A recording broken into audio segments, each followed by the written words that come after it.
Bonjour et bienvenue sur le 11-11, l'actualité des news spirituelles. Si vous n'êtes pas encore abonné à la chaîne YouTube, je vous invite dès maintenant à le faire. Voici les titres. Révolte à Castellane depuis la fermeture du bureau des guides. Les habitants ne cessent de demander sa réouverture afin de pouvoir prendre de nouveau leurs décisions. Nous essaierons de contacter un guide pour savoir s'il compte réouvrir ce bureau ou s'il restera fermé à jamais. La méditation guérit-elle? C'est ce que nous confirment aujourd'hui les neurosciences. En effet, la méditation agirait sur la structure et sur le fonctionnement du cerveau. Que nous réserve l'année 2020? C'est ce que nous verrons avec Josette, numérologue, qui nous parlera de cette année sous l'influence universelle du chiffre 4. Nous terminerons ensuite cette édition avec la météo de la Lune, avec bien sûr Mister Moon. Mais pour le moment, direction Castellane, petit village dans le sud de la France. Le bureau des guides, ouvert généralement 24 heures sur 24 et 7 jours sur 7 afin de répondre aux besoins des habitants, se voit fermé depuis maintenant 3 jours. Un reportage d'éditorial. À bientôt, c'est fermé. Voici ce qui est indiqué depuis 3 jours sur la porte du bureau des guides de Castellane, petite commune française du sud de la France de 1600 habitants. Les Castellanais, dépités, se révoltent et exigent la réouverture du bureau des guides. La situation est très difficile. S'il vous plaît, calmez-vous. Nous sommes au moins une cinquaine à manifester. Nous n'avons jamais vu ça. C'est quelque chose, c'est une situation catastrophique pour le village de Castellane. Malheureusement, il n'y a aucun guide et nous devons maintenir l'ordre. Les policiers sont en alerte maximum. S'il vous plaît, calmez. Bonjour, alors comment vous sentez-vous depuis la fermeture du bureau des guides? C'est quoi en fait? D'accord, merci. Et vous? En fait, je suis venue à Castellane exprès pour le bureau des guides. J'arrive à se fermer. Alors dites-moi, D'accord, merci. Et vous? je suis venue exprès au bureau des guides pour avoir les réponses nécessaires pour savoir quelle décision prendre, comment je fais, où sont les guides. On les paye, non? On les paye avec nos impôts, les guides. Ah non, on ne paye pas les guides avec nos impôts. Ah, bon, où sont les guides? Eh oui, moi j'avais l'habitude de venir au bureau des guides tous les matins. Comment je fais maintenant? Comment je sais que c'est le bon choix que je fais? Moi ça va pas se passer comme ça, je te le dis, hein. Allez, viens, on va manger la soca et boire le pastis. Pastis? J'arrive. Alors nous allons essayer d'entrer en contact avec un... Bonjour, Cécile. Mais comment J'ai vous avez- entendu votre appel. Alors j'imagine que vous savez ce qui se passe à Si Castellane. l'humain s'écoutait un peu plus, il n'aurait pas besoin d'aller au bureau des guides. Il suffit tout simplement de vous écouter en faisant le vide. Pour cela, eh bien, il est important de dissocier le mental de l'intuition. Le mental se veut beaucoup plus rationnel. L'énergie liée à cette pensée est beaucoup plus lourde en vibration. Et généralement, elle se base sur la peur ou encore sur l'espoir. Il peut y avoir également une impression d'obligation, être dans les il faut, je dois. Lorsque nous vous ferons parvenir une idée, alors la vibration liée à cette pensée est bien entendu beaucoup plus légère. Ça va? Tout va bien, Cécile. Ça c'est peut-être trop de gluten, hein. J'ai vu un truc sur le gluten il y a pas Les longtemps. idées qui viennent de nous se jouent dans l'instant présent lorsque vous faites le calme intérieur. C'est pour ça qu'il est important de faire le vide pour nous entendre. Est-ce que vous comptez réouvrir le bureau des guides? Réouvrir le bureau des guides n'est pas forcément une bonne idée. Cela n'encourage pas les humains à faire le nécessaire pour s'écouter un peu plus. Dites au peuple de Castellane que le bureau des guides sera fermé jusqu'à nouvel ordre. Eh bien, je crois qu'il est parti. Le bureau des guides de Castellane restera donc fermé. De la pratique des moines bouddhistes, les techniques méditatives agissent sur le fonctionnement et sur la structure du cerveau. Méditer aurait également un impact positif dans le processus du vieillissement cellulaire. C'est aujourd'hui ce que nous confirment les nouvelles études scientifiques. Un reportage d'Eric Ezotte. Une étude américaine conduite par l'université californienne de Davis a testé la pratique de la méditation sur 100 individus âgés de 24 à 77 ans. Révélée par l'imagerie par résonance magnétique, l'anatomie comparée du cerveau de la moitié d'entre eux pratiquant régulièrement la méditation a clairement montré une moindre altération de la matière grise que dans l'autre groupe étranger à la pratique. Selon les auteurs de l'étude, l'intensité de la méditation stimulerait les dendrites, le prolongement filamenteux des neurones servant à conduire l'influx nerveux, et les synapses, la connexion des neurones entre eux. Cette puissante sollicitation cérébrale agirait également sur le stress, délétère pour les cellules.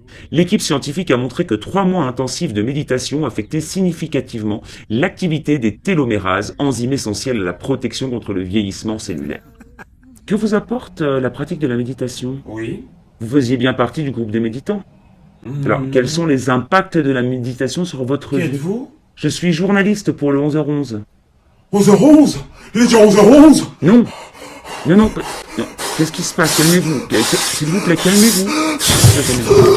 De bras cassés, quoi. Voyons désormais ce que nous réserve l'année 2020, tant au niveau personnel qu'au niveau mondial. Pour cela, nous retrouvons Josette, experte en numérologie. Bonjour Josette. Bonjour et bonjour Cécile. Comment allez-vous? Oui, ça va très bien, je vous remercie. Que nous réserve cette année 2020 se placera sous une vibration universelle 4, puisque 2 plus 2 égale 4. Cette année nous apportera patience et sérénité. Elle nous aidera à augmenter et à améliorer notre concentration et nous serons occupés à achever le travail commencé. L'année 2020 pourrait être une année incroyablement fructueuse pour ceux qui s'en donnent les moyens, bien entendu. De nombreuses occasions se présenteront afin que nous puissions grandir, évoluer et réussir dans ce qui nous porte. Alors cela ne concerne pas uniquement notre travail, cela concerne également notre propre évolution personnelle. Les énergies pourraient être un petit peu difficiles les premiers mois, mais ne nous inquiétons surtout pas, nous allons gérer tout ceci de manière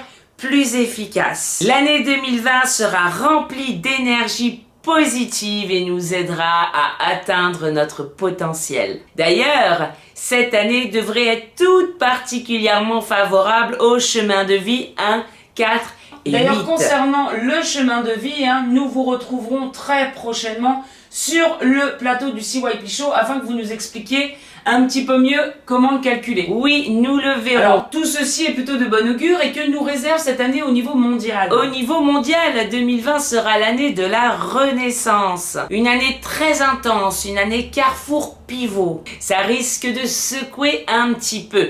Nous l'avons déjà vu en 2019, ce n'est que le commencement. Beaucoup de choses vont ressortir au niveau politique et financier. Le peuple se réveille et il s'est déjà réveillé et se rebellera de plus en plus.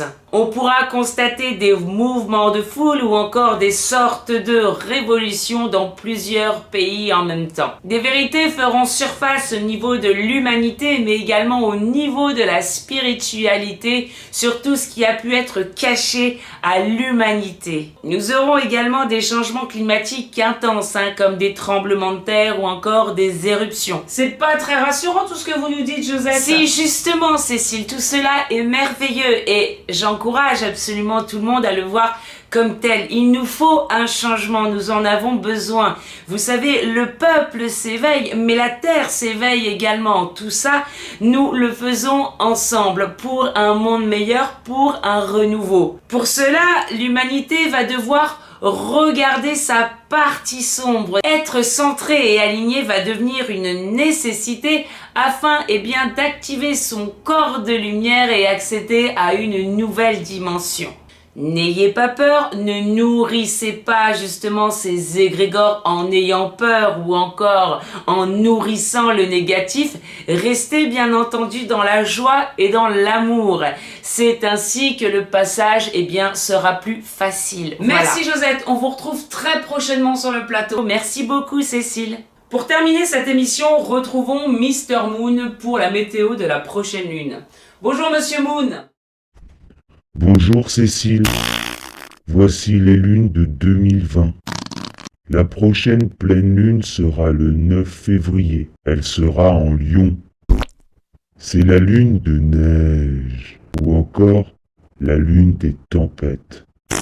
Pardon, c'est le stress. Ne vous inquiétez pas, Monsieur Moon, vous êtes ici dans une émission spirituelle. Dans le spirituel, il n'y a aucun jugement, je vous en prie, détendez-vous.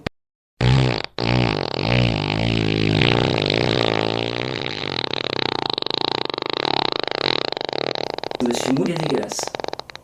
Ce sera une pleine lune énergique, dynamique et ambitieuse. Elle offre de la combativité, de la volonté et donne envie de s'épanouir. C'est l'occasion de mettre à profit votre esprit de synthèse et de rassembler les bons éléments à votre disposition pour réussir vos entreprises. À partir de lundi, sur la page Facebook ainsi que sur le compte Instagram, ne manquez pas un jeu concours où vous pourrez gagner de nombreux cadeaux. Ne ratez pas également la capsule du docteur Explique Tout dans quelques jours, ainsi que le nouveau CYP Show où nous recevrons Chantal. Chantal, experte en relations terrestres, en relations stellaires, qui nous parlera d'amour en cette période de Saint-Valentin. N'oubliez pas que vous pouvez retrouver de nombreux services ainsi qu'une boutique en ligne sur le site createyourparadise.com. Vous pouvez également vous abonner au blog afin de faire partie de l'aventure Create Your Paradise. Je vous dis à très bientôt. Au revoir.